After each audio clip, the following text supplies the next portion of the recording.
Today we're going to go over the next section of the textbook, and the first part of it went over the bowing hand shape and different ways to teach students that hand shape.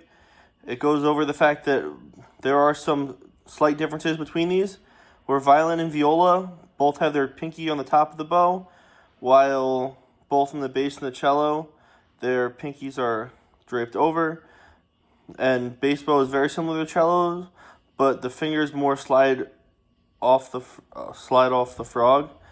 Bass also has German bow, which would be an entirely different style and grip as opposed to the French bow. And bass is really the only bow where students would use a different kind of grip, whereas the violin, viola, and cello all have the one type of bow with the similar kind of feel for it, I guess. So then there was also different pedagogical strategies to learn how to hold the bow, and one thing is that they would have students hold the pencil and create that similar hand shape towards the pencil, as something we talked about in class. Another thing was having the students have their eyes closed to form the shape of the bow. This would be used to getting the feel of it. This would be more of like a muscle, mind connection thing, instead of having to know what it looks like by looking at the bow.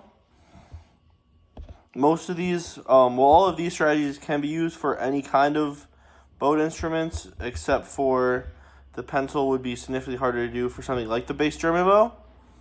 And then the first bow stroke you should learn would be détaché, and this would be simply having the student place the bow on the string and then go back and forth.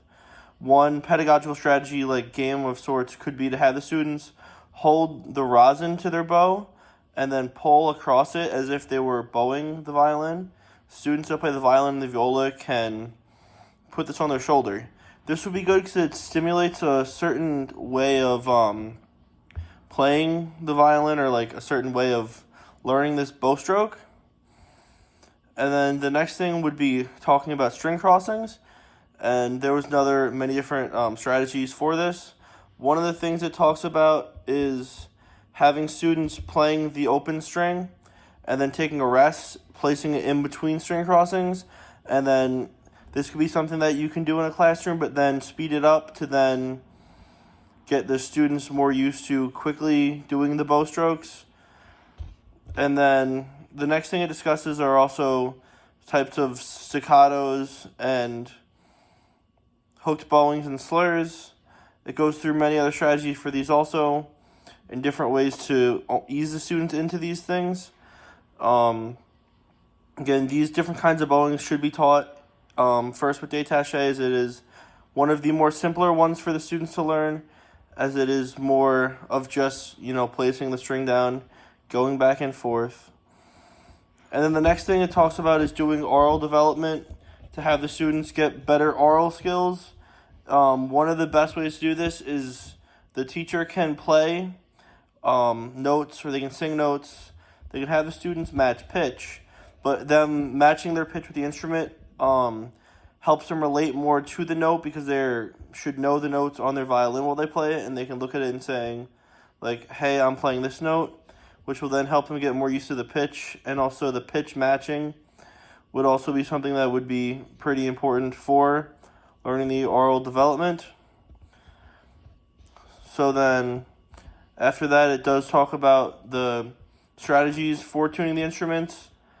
Initially, when you're in such a young orchestra classroom, one of the first things that you should do would be just having an open A play, and then having the students compare, and then having them adjust it.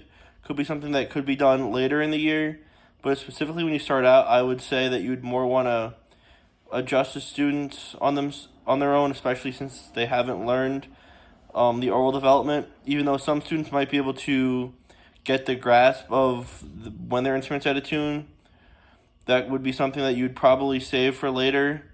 Probably not even in their first year, at least in my opinion, because the students likely wouldn't be able to get in tune. They could potentially make it significantly more out of tune. And then the last thing it goes over is there's a chart for all the different problems a student could have with their playing position or different tone problems, and the chart Then also goes through different solutions that they can do to fix it, to like move different parts of their body to correct the way they play.